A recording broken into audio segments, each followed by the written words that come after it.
So guys, masyadong maaga kong hinatid yung mga bata ngayon para hindi ako malate sa work. So yun nga, maaga ko silang hinatid sa school. So 2 months din akong naka-off ng work. So ngayon, February 23, first balik ko sa work galing paternity leave. So let's go guys.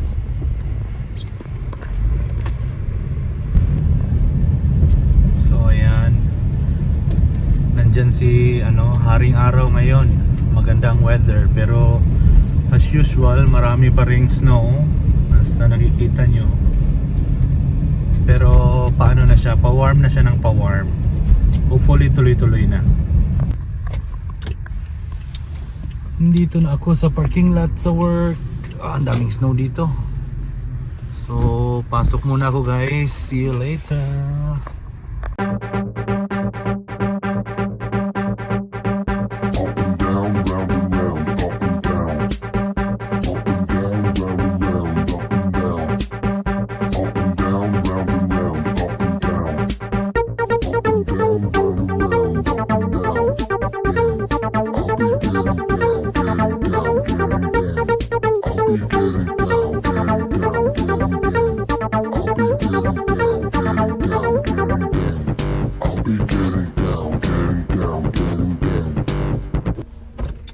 So ayun guys, nasa break ako ngayon, lunch break ko ngayon.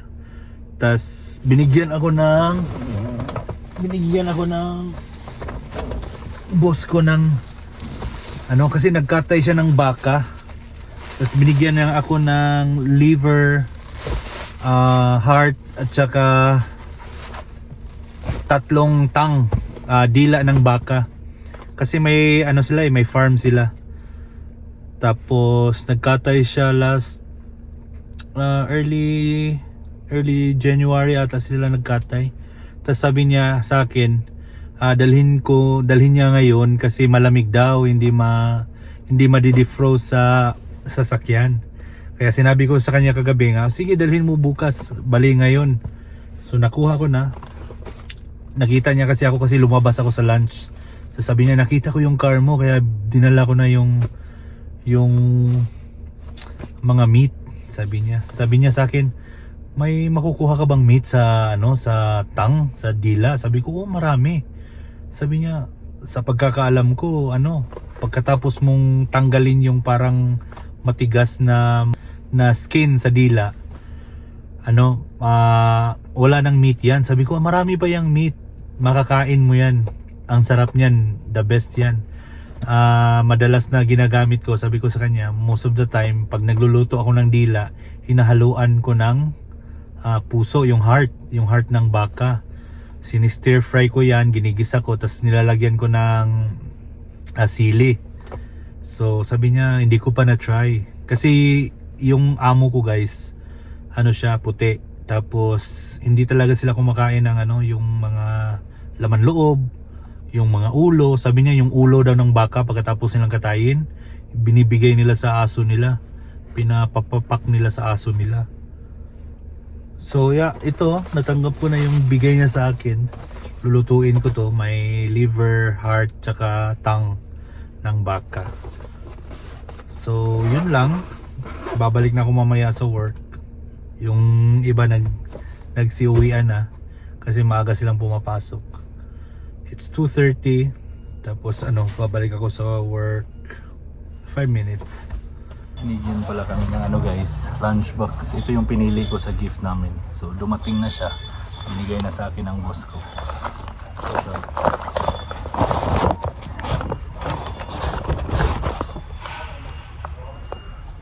Carhartt na lunchbox, lunch bag.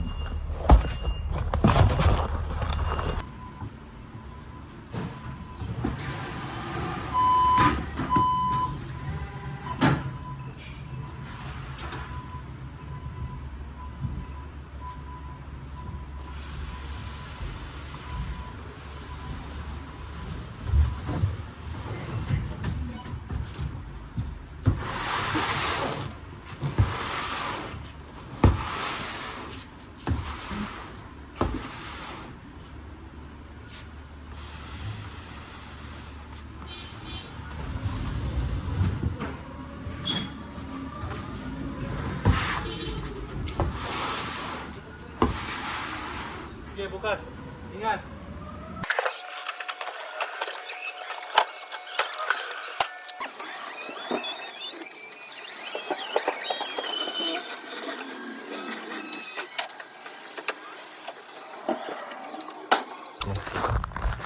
Uwian na. Yan o, may araw na. Di gaya last month na pag uwi mo madilim. Ngayon may araw na, maganda na. Maganda na umuwi. Okay, so parking. Ang daming snow. Bundok yung snow dito.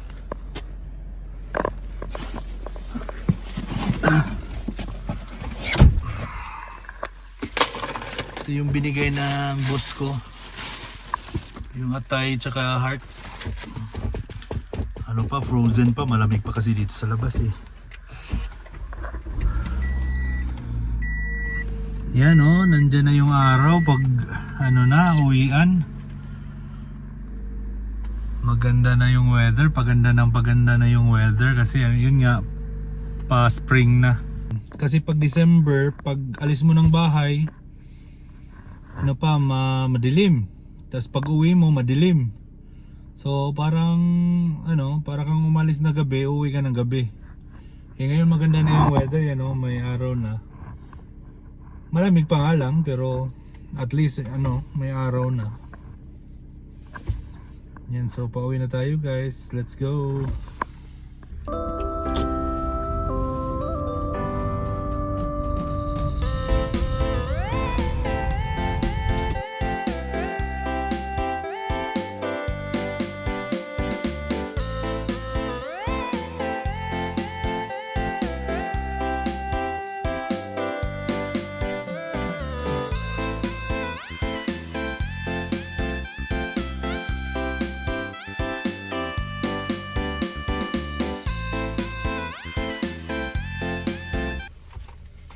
Nandito na tayo sa sa Cups. Sa Cups, ito pala yung pangalan ng yung auto shop, pero hindi siya store, parang warehouse siya ba. So kailangan ko pala yung resibo para ma-return natin yung mga binili natin. Dalawa lang pala to. Kala ko tatlo. Dalawa lang pala. So i-return muna natin guys para ma-refund yung binayad natin kasi sayang din to. Tignan natin magkano to.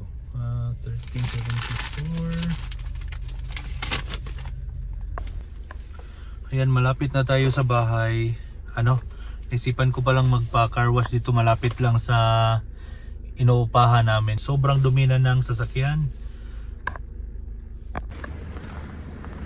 Yan yan yung itsura. Ang dumi na. Tapos yung mga asin dumidikit dyan sa ilalim. So kailangan na talaga magpa-car wash. Dito ako, malapit lang to sa bahay. Yan na, pasok na tayo.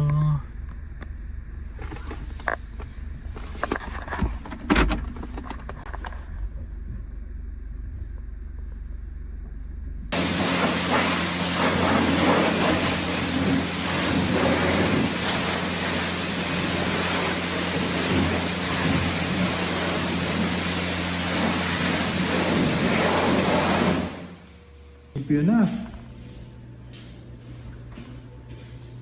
Mura na brand new.